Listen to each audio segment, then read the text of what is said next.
అఖిలాండ కోటి బ్రహ్మాండ నాయక రాజాతిరాజ యోగిరాజ పరబ్రహ్మ సచిదానంద సమర్థ సద్గురు సాయినాథ్ మహారాజుకి జై. మన సాయి భక్తులందరికీ ఈరోజు గురువారం శుభాకాంక్షలండి. అందరు ఎలా ఉన్నారు ఫ్రెండ్స్? ఏం చేస్తున్నారండి? ఈరోజు వీడియోలోకి వెళ్లే ముందు బాబా గారు ఆశీస్సులు మీ అందరికీ దొరకాలని మనస్ఫూర్తిగా కోరుకుంటున్నాను. ఇంకా ఈరోజు బాబా ఏమంటున్నారు అనంటే, బిడ్డ ఈ గురువారం నాడు నీకు ఎలాంటి ఒక శుభవార్తని ఇవ్వబోతున్నాను అనేది నీకు తెలియజేయబోతున్నాను తల్లి. నువ్వు ఎప్పుడూ అడుగుతూ ఉంటావు కదా, బాబా అందరి జీవితాల్లో మంచి జరుగుతుంది బాబా, నా జీవితంలో మటుకు ఎందుకు మంచి చేయటం లేదు, ఒక శుభవార్త అనేది నేను వినలేకపోతున్నాను అని చెప్పి అడుగుతూ ఉన్న నీకు ఎలాంటి ఒక శుభవార్తని ఈ గురువారం నాడు నీకు అందజేయబోతున్నాను అనేది నీకు తెలియజేస్తాను తల్లి. పూర్తిగా వీడియోని విను అని చెప్పి బాబా మనకి తెలియజేస్తున్నారండి. ఇంకా బాబా ఎందుకు ఇలా అంటున్నారు, ఏం శుభవార్తని చెప్పబోతున్నారనే విషయాన్ని ఈరోజు వీడియోలో పూర్తిగా తెలుసుకుందాం. ఇంకా వీడియోలోకి వెళ్ళడానికి ముందుగా మన ఛానల్ని ఎవరైతే కనుక కొత్తగా చూస్తున్నారో వాళ్ళు ప్లీజ్ సబ్స్క్రైబ్ చేసుకోండి ఫ్రెండ్స్. మీకు వీడియో నచ్చితే కనుక ఒక చిన్న లైక్ చేసి సపోర్ట్ చేయండి, మీ ఫ్రెండ్స్ అందరికీ కూడా షేర్ చేయండి. సాధారణంగా అండి మనం పెట్టే వీడియోస్ అన్నీ కూడా ఎంతోమందికి చాలా బాగా కనెక్ట్ అవుతూ, అక్క మంచి ఉత్సాహంతో ఉన్నాము, అక్క మంచి ధైర్యంతో ఉంటున్నాము, మీరు చెప్పే ప్రతి వీడియో కూడా మాకు చాలా వరకు కూడా ఎనర్జీ ఇస్తుంది అని చెప్పి చాలామంది అంటూ ఉన్నారండి. అలాగే ఈరోజు ఈ గురువారం నాడు పంపించే ఈ వీడియో కూడా అండి ఎంతోమంది మనం చాలా వరకు కూడా విచారిస్తూ ఈ చాలా డిప్రెషన్లోకి వెళ్ళిపోయిన వాళ్ళందరికీ కూడా ఈ వీడియో చాలా బాగా పనిచేస్తుందండి. ఇంకా ఆ వీడియో ఏంటి అనేది ఒక చిన్న కథ ద్వారా తెలుసుకుందామండి. ఎప్పుడూ కూడా మనం అనుకుంటూ ఉంటాం శుభవార్త అని అంటూ ఉన్నారు కదక్క బాబా, ఈరోజు మేము శుభవార్త విన్నామని చాలామంది అంటూ ఉన్నారు. కొంతమంది ఇంకా నాకు శుభవార్త వినే అదృష్టం లేదక్క అని బాధపడే వాళ్ళు కూడా ఉన్నారండి. అలాంటి వాళ్ళందరికీ కూడా ఈరోజు బాబా ఇచ్చే ఈ సందేశం ఏంటి అనంటే, నిజంగా మనందరము కూడా ఎదురు చూస్తున్నట్టుగానే మన అనుకున్న విషయాలకి పాజిటివ్గా ఒక మనకి నచ్చినట్టుగా ఒక విషయం వచ్చిందనుకోండి, అది చాలా వరకు హ్యాపీగా ఫీల్ అవుతూ ఉంటాం. బాబా నేను ఏదడిగితే ఆ కోరిక నాకు తీర్చారు, నాకు ఎలాంటి లోటు లేదు అని చెప్పేసి బాబా మీద ఇంకాస్త నమ్మకం అనేది మనకు పెరుగుతుందండి. ఎప్పుడైతే కనుక మనం అనుకున్న కోరిక జరగలేదో మనం విచారిస్తూ ఉంటాం. చాలా వరకు కూడా పదే పదే అదే రిపీట్ అవుతూ ఉంటే, అంటే ఎన్నిసార్లు బాబాని అడిగినా కూడా ప్రయోజనం లేదక్క, నేను అనుకున్నది ఒకటి జరిగింది ఒకటి అని చెప్పేసి విచారిస్తూ డిప్రెషన్లోకి వెళ్ళిపోయిన వాళ్ళందరూ కూడా ఎంతోమంది ఉన్నారండి. అలాంటి వాళ్ళందరికీ కూడా ఈ కథ చాలా బాగా ఉపయోగపడుతుంది. ఇంకా ఈ కథ ఏంటి అనంటే అండి, ఈ కథలో ఒక తండ్రి ఇద్దరు కొడుకుల గురించి మనం తెలుసుకోబోతున్నాము. ఈ తండ్రి కొడుకులండి, ఈ ఇద్దరు కొడుకులు కూడా వాళ్ళకి లేక పుట్టిన బిడ్డలండి. అంటే ఎంతో గారాభంగా ప్రేమగా చూసుకుంటూ ఉన్నారు. ఈ ఇంటికి పెద్ద కొడుకు అండి, అంటే ఫస్ట్ కొడుకు నిజంగా కొంచెం పెద్దవాళ్ళ మాట వినిపించుకోకుండా కొంచెం ఎదురు తిరుగుతూ మాట్లాడే స్వభావం ఉన్నవాడండి. ఈ పెద్ద కొడుకుని చూసినప్పుడల్లా ఆ తండ్రికి అనిపిస్తుంది, బాబా లేక నాకు పుట్టాడు ఈ బిడ్డని ప్రసాదించావు, కానీ ఈ బిడ్డ నా మాట అస్సలు వినిపించుకోవటం లేదు, నాకు ఇంట్లో ఏ పని చెప్పినా కూడా సహాయానికి రావటం లేదు, అంతేకాకుండా చదువుకోరా అని చెప్పినా కూడా చదువులో కూడా ఇంట్రెస్ట్ లేకుండా ఉన్నాడు బాబా, ఇలాంటి ఒక కొడుకుని నాకు ప్రసాదించావే, ఇలాంటి ఒక పెద్ద కొడుకుని నా ఇంటికి ప్రసాదిస్తే నేను ఏం చేయాలి బాబా అని చెప్పేసి బాధపడుతూ ఉంటాడండి. ఆ భక్తుడు బాబా దగ్గరికి వెళ్ళినప్పుడు ఇలా అడుగుతూ ఉన్నప్పుడు అతనికి అనిపిస్తుందండి, తనకి ఇంకొక కొడుకు కూడా ఉన్నాడన్న విషయం అనేది మర్చిపోతున్నాడు అని. ఎప్పుడు కూడా అండి ఇద్దరు కొడుకులు ఉన్నారు అంటే ఇద్దరు ఒకేలాగా ఉండరు, ఒక్కొక్కళ్ళకి ఒక్కొక్క స్వభావం అనేది ఉంటుంది. ఎవరు కూడా మా ఇద్దరు పెద్ద కూతుర్లైనా కొడుకులైనా ఒక్కొక్కరికి ఒక్కొక్క మెంటాలిటీ ఉంటుంది. అందరిలోనూ మంచి గుణాలు ఉంటాయి, చెడు గుణాలు ఉంటాయండి. అది ఎవరు కూడా అండి 100% కరెక్టు అని చెప్పి మనం చెప్పడానికి కుదరదు. ఏదో ఒక విషయంలో మనం తప్పు చేస్తూనే ఉంటాం. అది కావాలని తెలిసి చేసినా తెలియక చేయకపోయినా సరే అది తప్పే కాబట్టి ఈ పెద్ద కొడుకు కూడా అంతేనండి. అతనికనే మంచి గుణాలు ఉన్నాయి. అలాగే కొన్ని విషయాలలో తండ్రికి ఎదురిస్తూ ఉంటాడు, అతను మాటలు వినిపించుకోడండి. కానీ ఈ చిన్న కొడుకు అండి తండ్రి అంటే చాలా విపరీతమైన ప్రేమ. ఆ తండ్రి మీద, తండ్రికి ఎలాంటి ఆపదలు వచ్చినా కూడా, ఆపదని కాకపోయినా సహాయాలు కానీ ఎలాంటి విషయాల్లో కూడా బిజినెస్ పరంగా కానీ అన్ని రకాలుగా ఆ కొడుకు సహాయం చేస్తాడండి ఆ తండ్రికి. ఇంకా ఆ తండ్రికి దిగులంతా ఎవరి కోసము అనంటే పెద్ద కొడుకు కోసం.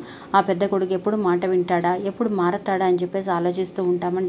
ఇంకా అడిగి విసుకొచ్చేసిందండి ఆ తండ్రికి. ఇంకా ఈ పిల్లవాడిని మార్చడం మన వల్ల కాదు, సరే ఆ పిల్లవాడి జోలికి మనం వెళ్ళొద్దు, అతని దారి అతనిది అని చెప్పేసి వదిలేస్తాడండి. కానీ ఒకరోజు ఏమవుతుంది అనంటే ఇలా బాబా దగ్గర అడిగి ఇంకా వదిలేస్తాడు. ఇంకా అలాగే చిన్న కొడుకుని తీసుకొని పనికి వెళ్ళేటప్పుడు అతనికి ఒక చిన్న బిజినెస్ ఉందండి వాళ్ళకి. ఆ బిజినెస్ పరంగా ఆ చిన్న కొడుకు సహాయం చేస్తూ ఉంటాడు. వాళ్ళిద్దరు కలిసిమెలిసి ఉంటారు. ఈ పెద్ద కొడుకు మటుకు చాలా వరకు కూడా ఎదురు తిరుగుతూ వాళ్ళ అమ్మతో కూడా, వాళ్ళ అమ్మగారు చెప్పిన మాట కూడా ఏమి వినిపించకూడదు. కానీ దేవుని భక్తి కూడా లేదు. ఎప్పుడు చూసినా బాబా బాబా అంటూ ఉంటావేంటి, ఆ సాయినాథుడు ఏం చేశాడు నీకు అని చెప్పేసి ఆ తండ్రిని అడిగి ఎదురు తిరుగుతూ ఉంటాడండి. అటువంటి సమయంలో ఈ తండ్రికి నా ఇంటికి పుట్టిన పెద్ద కొడుకు నా చేతికి అందొస్తే కనుక ఎంత బాగుండేది కదా అన్న దిగులు అనేది అతనికి ఉంటూనే ఉందండి. ఎంత చిన్న కొడుకు సహాయం చేసినా కూడా ఆ ఇంటికి పెద్ద కొడుకు అనేవాడు సరిగ్గా లేకపోతే ఆ తండ్రి మనసు ఎంత బాధపడుతుంది అనేది మనందరికీ తెలుసు. ఇంకా అలాంటప్పుడు అతని ధోరణిలో అతన్ని వదిలేశారు. అతనికి ఇష్టమైనప్పుడు ఫ్రెండ్స్తో తిరుగుతూ ఉంటాడు, బయటికి వెళ్ళొస్తూ ఉంటాడు. ఆ సరైన టైంకి ఇంటికి రాడు, సరైన టైంకి తినకపోవటం, ఇవన్నీ చూస్తున్న తల్లిదండ్రులకి చాలా విచారంగా అనిపిస్తుందండి. చాలా దిగులు ఎక్కువైపోతూ ఉంటుంది. ఇంకా చివరిసారిగా 20 సంవత్సరాలు అయిపోతుందండి ఆ పెద్ద కొడుక్కి. అప్పటికీ కూడా ఆ కొడుకులో ఏమాత్రమూ మార్పు రాదనమాట. ఇంకా బాబాకి దగ్గరికి వెళ్ళి విసిగిపోయి, బాబా నీకు ఎలాంటి కష్టాలు వచ్చినా కూడా నీతోటే నేను అడుగుతూనే ఉన్నాను, ప్రతి గురువారం కూడా ఎదురు చూస్తూ ఉన్నాను బాబా. ఈ గురువారం కాకపోతే వచ్చే గురువారం అయినా సరే నా కొడుకులో మంచి మార్పు వస్తుంది, నా కొడుకు మారతాడు అని చెప్పి నేను అడుగుతున్నాను. ఆస్తులు అడగలేదు, అంతస్తులు అడగలేదు, నాకు పెద్ద హోదా కావాలని అడగలేదు, నాకు బంగారం నగలు కావాలని అడగలేదు, ఏమి అడగలేదు బాబా. నా కొడుకును మారిస్తే చాలు అని అడుగుతున్నాను. అది కూడా మీ దయ వల్ల పుట్టిన ఆ బిడ్డ, అంటే మీ ఆశీస్సులతో పుట్టిన బిడ్డ కాబట్టి ఆ బిడ్డని మీరే కదా చూసుకోవాలి బాబా. ఆ బిడ్డకి ఒక మంచి దారి చూపించండి, నాకు కూడా వయసు అయిపోతుంది అని చెప్పేసి దిగులు పడుతూ ఉన్న ఆ క్షణంలో అండి, ఆ రోజు గురువారం. ఇంకా అప్పటికీ కూడా ఎన్నో గురువారాలు పోయినాయి బాబా, ఇప్పటికీ కూడా అతనిలో మార్పు లేదు అని బాధపడుతున్న అతనికి నిజంగా బాబా ఎలాంటి కోరికని తీర్చారు, ఎలాంటి శుభవార్తను అతనికి వినిపించేలా చేశారు అని అంటే అండి, ఇంకా గుడికి వెళ్ళిన తండ్రి తిరిగి రాలేదు అని చెప్పేసి అతన్ని వెతుక్కుంటూ ఆ గుడి దగ్గరికి వస్తాడండి ఆ పెద్ద కొడుకు. వచ్చేసరికి అందరూ వెళ్ళిపోతారు, గుడి మూసే సమయం అయిపోయింది. తండ్రి మటుకు అలాగే గుడిలోనే కూర్చుండిపోయాడు. అక్కడ వెతికి ఇక్కడ వెతికి వాళ్ళు చిన్న కొడుకు ఒక దారిని వెతుకుతున్నాడు, ఆ తల్లి ఒక దారిని వెతుకుతూ ఉంది. ఈ పెద్ద కొడుకు ఇక్కడికి వస్తాడని ఆ తండ్రి ఎదురు చూడలేదండి. ఎప్పుడైతే ఆ గుడిలో అడుగు పెట్టాడో, ఎప్పుడు కూడా అండి అతనికి దేవుడు అంటే భక్తి లేదు, అతని తండ్రి పిలిచినా కూడా గుడిలోకి అడుగు పెట్టింది లేదు ఇంతవరకు. ఆ గురువారం నాడు బాబా ఎలా అడుగు పెట్టనిచ్చారో చూడండి. నిజంగా టైం అనేది రావాలి, అతని కర్మఫలాలు తగ్గి నిజంగా అలాంటి దేవుడి గుడిలో ఒక ఆలయంలోకి మనం అడుగు పెట్టాలి అని అంటే ఆయన ఆశీర్వాదం కూడా కావాలి, ఆయన పిలవాలి. కాబట్టి అలా పిలిచిన సమయం అనేది వచ్చి అసలు ఆ గుడిలోకి అడుగు పెట్టగానే అతనిలో ఏదో ఒక పాజిటివ్ వైబ్రేషన్ అండి.